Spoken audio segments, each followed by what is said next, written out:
Hello friends, welcome back my channel astrology Kolkata. বন্ধুরা, আজকের topic হচ্ছে সিংহ রাশির লাভ লাইফ এবং ম্যারেজ লাইফ ডিটেলসে আমরা জেনে নেব। তার আগে আরেকটি জিনিস কিন্তু আপনাদের জেনে নিতে হবে। জিনিসটি হচ্ছে আমি স্যাটার্নের ট্রানজিট অ্যান্ড জুপিটারের ট্রানজিট এই দুটি নিয়ে ভিডিও আপ করেছি। ভিডিও দুটো কিন্তু খুবই ইম্পর্টেন্ট।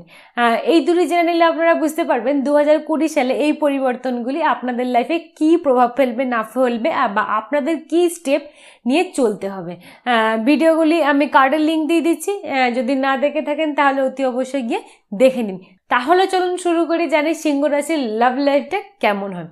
সিংহ রাশির মানুষদের লাভ লাইফ কিন্তু প্রচণ্ড ইন্টারেস্টিং হয়, প্রচণ্ড একদম সেই টান টান উত্তেজনা থাকে, খুব রোম্যান্টিক পারসন হয়, মানুষকে প্রচণ্ড ইজিলি ট্রাস্ট করে ফেলে, যার জন্য কিন্তু এদের লাভ লাইফে প্রচণ্ড কমপ্লিকেশন অ্যারাইজ করে। খুব ইজিলি ট্রাস্ট করে বলে যে কোনো মানুষের থেকে খুব সহজে হার্ট হয় এরা। প্রেমের ব্যাপারে 12টা রাশির মধ্যে নাম্বার 1 রাশি যাদের কিন্তু খুব সহজে চোখ বন্ধ করে ট্রাস্ট করা যায়। আর এটি এমন একটি রাশি যারা মানুষকে কিন্তু একদম নিঃস্বার্থভাবে ভালোবাসতে পারে। কিন্তু প্রবলেম হচ্ছে একটা, এদের মধ্যে একটু খামখেয়ালি পোনা আছে, যার জন্য কোথাও কোথাও গিয়ে লাভ লাইফে একটু কমপ্লিকেশন আসে, বা এদের মধ্যে একটু বদ মেজাজ, খুব রাগী, চটজলদি ডিসিশন নেওয়া, এই জিনিসগুলোর জন্য এদের লাভ লাইফে কিন্তু খুব প্রবলেম আসে। এরা যে এদের পার্টনার থাকে, পার্টনারকে কিন্তু খুব ভালোবাসে, সেই ভালোবাসার মধ্যে কোনো খাদ, কোনো স্বার্থপরতা কিছু থাকে না। কিন্তু এরা প্রচণ্ডভাবে প্রতারিত হয় প্রেমের ব্যাপারে। প্রচণ্ড ঘাত প্রতিঘাতের মধ্যে দিয়ে প্রেমের ব্যাপারে এদের লাইফটা চলে। একাধিকবার লাইফে প্রেম আসে, প্রেমে এরা কিন্তু কোনোদিন খুব একটা সফল হন না। তবুও কেন জানে না এরা বারবার মানুষের প্রেমে পড়ে আঘাতপ্রাপ্ত হয়ে আবার সেই সেম ট্র্যাকে ফিরে আসা, এই রোটেশনটাই কিন্তু সিংহ রাশির মানুষদের লাইফে চলতে থাকে।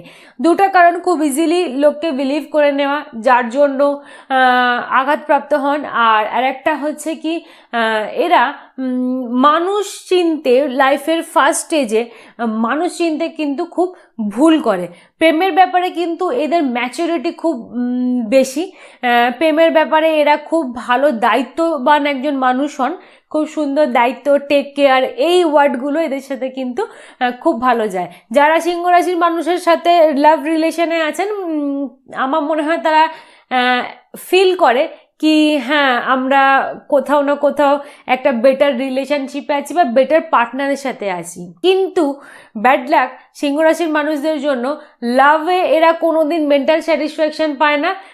লাভ রিলেশনে এরা সবসময় একটা টানাপোড়েনের মধ্যে কিন্তু এদের লাইফটা চলে যায়। এটা সারা জীবনই এদের সাথে হতে থাকে, জানি না কেন, বাট হতে থাকে। সিংহ রাশির মানুষ এরা প্রেম করে খুব একটা সাকসেস হয় না, বাট এরা খুব একটা মাইন্ড করে না, কারণ এরা এই প্রবাদে বিলিভ করে কি আমি ভালোবাসতে জানি। ভালোবাসা পেতে গেলে কিন্তু সিংহ রাশির মানুষদের লাইফ পার্টনার করলে বা সিংহ রাশির মানুষের সাথে প্রেম করলে খুব ভালো নিজেরা থাকবেন, কারণ এরা কিন্তু খুব মানে নিজের পার্টনারকে খুব ভালো রাখতে জানে। হ্যাঁ, একটু রাগী, একটু বদমেজাজি, যখন রেগে যায় অনেক কিছু মানে সেই উল্টো পাল্টা বলবে, অনেক কিছু রিয়্যাক্ট করবে, বাট যখন ঠান্ডা হয়ে যায় সিংহ রাশির মানুষদের থেকে ভালো পার্সন কিন্তু এই ওয়ার্ল্ডে হয় না। এটা আমি একদম চ্যালেঞ্জ করে বলতে পারি। যারা যারা সিংহ রাশির মানুষ আছে শুনছেন, তারাও দেখুন আপনারা কোথাও না কোথাও কাউকে না কাউকে ভালোবেসে প্রতারিত হয়েছেন, বাট আবার ভালোবেসেছেন। এরকমও হয় সিংহ রাশির মানুষদের ক্ষেত্রে, এরা একই মানুষের সাথে দুবার প্রেমে পড়ে। ধরুন কোনো রকমভাবে ব্রেকআপ হয়ে গেছে, আবার কিছুদিন বলবো না, ঠিক 2 ইয়ার্স 3 ইয়ার্স বা আরও পর এরকম তাদের সাথে আবার রিলেশনটা প্যাচ আপ করলো, অ্যাজ ইউজুয়াল আবার ব্রেকআপ হয়ে গেল। ব্রেকআপ এই যে টানা পড়েন এদের লাইফে কিন্তু অলওয়েজ চলতে থাকে। এটা হচ্ছে সিংহ রাশির মানুষদের লাইফের একটা কিন্তু ট্র্যাজেডি। বাট এরা ভেঙে পড়ার লোক নয়, এরা খুব রোম্যান্টিক পার্সন হয়। প্রেমের ব্যাপারে এরা খুব ইন্টারেস্ট রাখে, আর এরা খুব প্রেমিক প্রকৃতির লোক হয়। একদম সেই কবি ভাব, 2-4 কথা লাইন গুছিয়ে বলে দিতে পারে, পার্টনারকে খুব ইম্পর্টেন্স দেয়, পার্টনারকে খুব টাইম দেয়। পার্টনারের কি নিডস, সব থেকে ইম্পর্টেন্স হচ্ছে পার্টনারের কি নিডস, এটা কিন্তু এরা বোঝে। আর সেই নিডসটা আগে থেকে এরা ফুলফিল করে দেয়, এটা হচ্ছে এদের একটা কোয়ালিটি। ধরুন একটা কিছু প্রয়োজন তার পার্টনারের, ঠিক আছে, সেটা এরা ওয়াচ করে আগে থেকে ফুলফিল করে দেয়, এটা হচ্ছে সিংহ রাশির মানুষদের নেচার। আর একটা নেচার আছে যে এরা প্রেমের ব্যাপারে খুব একটা মানে সেই অনেকে হয় না খুব ডাউট করা, পজেসিভনেস, হ্যাঁ, এই জিনিসটা কিন্তু সিংহ রাশির মানুষদের মধ্যে নেই, যে প্রেম করছে মানে সবসময় তার প্রতি মানে ফোকাস রাখতে হবে বা তাকেই সময় দিতে হবে। অনেককে কি হয়, অনেকের পার্টনারকে খুব ডাউট করে, এই দিক দিয়ে কিন্তু খুব সিকিওর যারা এই রাশির মানুষের সাথে প্রেম করেন, একদম নিশ্চিন্তে থাকুন, পার্টনার কিন্তু ডাউট করবে না কোনো রকমভাবে, কোনো রকম এইসব ঝামেলা আসবে না, কে ফোন করেছে, কেন ফোন করেছে, এইসব নিয়ে ওরা মাথা ঘামানোর সময় পায় না বা এইসব নিয়ে ওরা মাথা ঘামায় না। এবার জানবো সিংহ রাশির মানুষদের ম্যারেজ লাইফ কেমন হয়। ফার্স্টেই যে কথাটা বলবো সেটা শুনে মনটা একটু খারাপ হয়ে যাবে। কেন? সিংহ রাশির মানুষদের ম্যারেজ লাইফটা কিন্তু একদম সাকসেস হয় না। ম্যাক্সিমাম সিংহ রাশির মানুষদের দেখবেন ডিভোর্স হবেই হবে। কেন হবে, কি কারণে হয়, কি কি প্রবলেম আছে সেগুলোই জানবো। ফার্স্ট যে কারণটা সিংহ রাশির মানুষদের ডিভোর্স হয়ে যাওয়ার, সেটা হচ্ছে এদের আত্মসম্মান বোধ। এদের আত্মসম্মান বোধটা আর 5টা রাশির তুলনায় কিন্তু প্রচণ্ড পরিমাণ বেশি। বিলিভ করে এরা যে আমি খাবো কম, বাট আমি আমার আত্মসম্মান নিয়ে বাঁচবো। আত্মসম্মান বোধের জন্য ম্যাক্সিমাম সিংহ রাশির মানুষদের কিন্তু ডিভোর্স হয়, এটা একটা পয়েন্ট। আর দ্বিতীয় পয়েন্ট হচ্ছে এরা লাইফে প্রচণ্ড পরিমাণ সাকসেস হয়। এদের লাইফে সাকসেসটা কিন্তু অনেকটা দেরিতে আসে।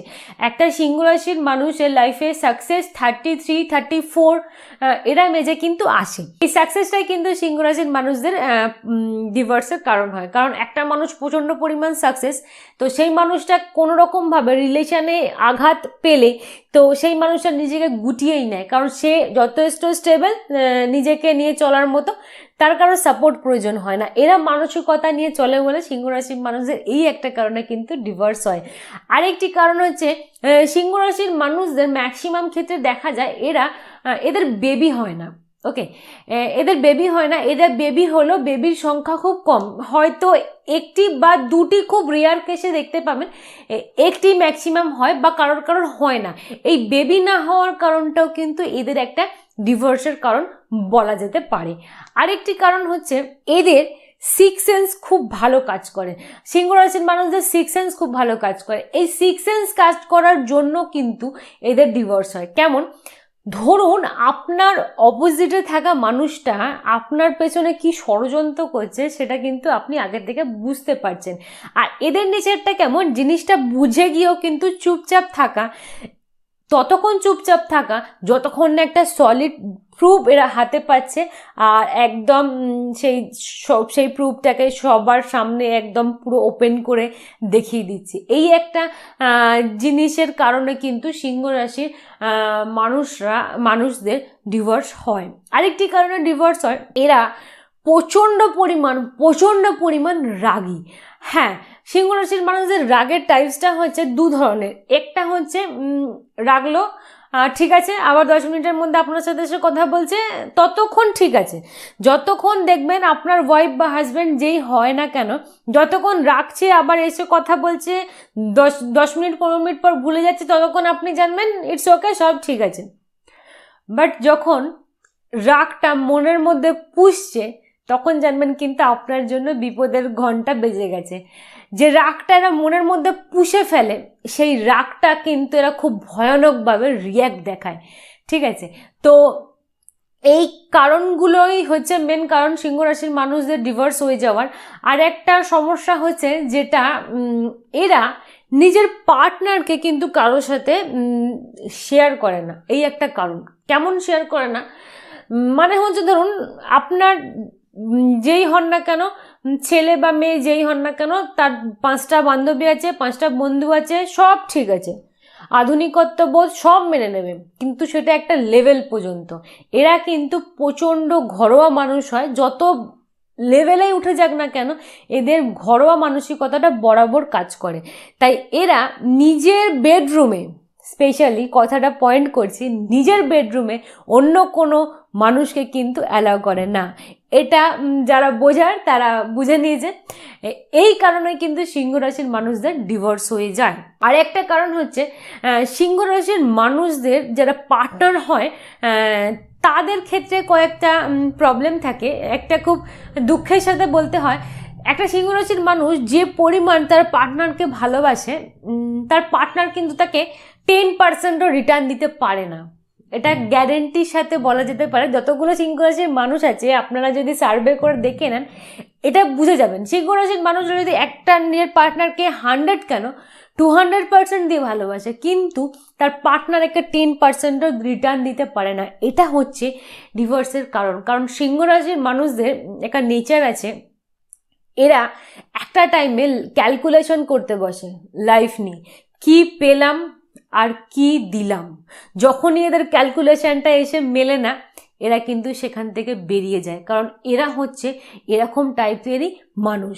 কোথাও যদি একটু বিন্দুমাত্র ভালোবাসার অভাব থাকে, মান সম্মানের অভাব থাকে, এই জিনিসগুলো কিন্তু এরা কোনো কিছুর বিনিময় মেনে নিতে পারে না। যতক্ষণ মেনে নিচ্ছে আপনি জানবেন কি আপনি সিকিওর, মেনে নিচ্ছে।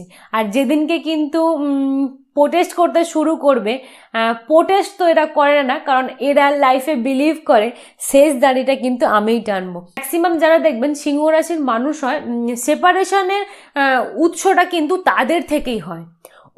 এরা ওয়েট করে থাকে না কে আমাকে সেপারেশন এনে দেবে, আমায় কি করতে হবে। এরা ওয়েট করে থাকে না যে সেপারেশনটা কে করবে, আচ্ছা ঠিক আছে আমিই করে দেবো, লাইফের শেষ দাড়িটা কিন্তু আমিই টানবো। এটা এদের নেচার। তাহলে বন্ধুরা সিংহ রাশির লাভ লাইফ এবং ম্যারেজ লাইফ নিয়ে সমস্ত কিছু বলে দিলাম। ভিডিওটি কেমন লাগলো আমায় কমেন্ট সেকশনে এসে জানাবেন।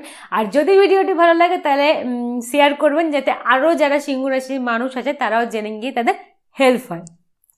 আর যদি চ্যানেলে ফার্স্ট টাইম হন চ্যানেলটিকে সাবস্ক্রাইব করবেন আরও এরকম ইন্টারেস্টিং ভিডিও পাওয়ার জন্য। সাবস্ক্রাইব করে বেল আইকনটা কিন্তু অতি অবশ্যই প্রেস করবেন। তাহলে টাটা, দেখা হবে অন্য ভিডিওতে।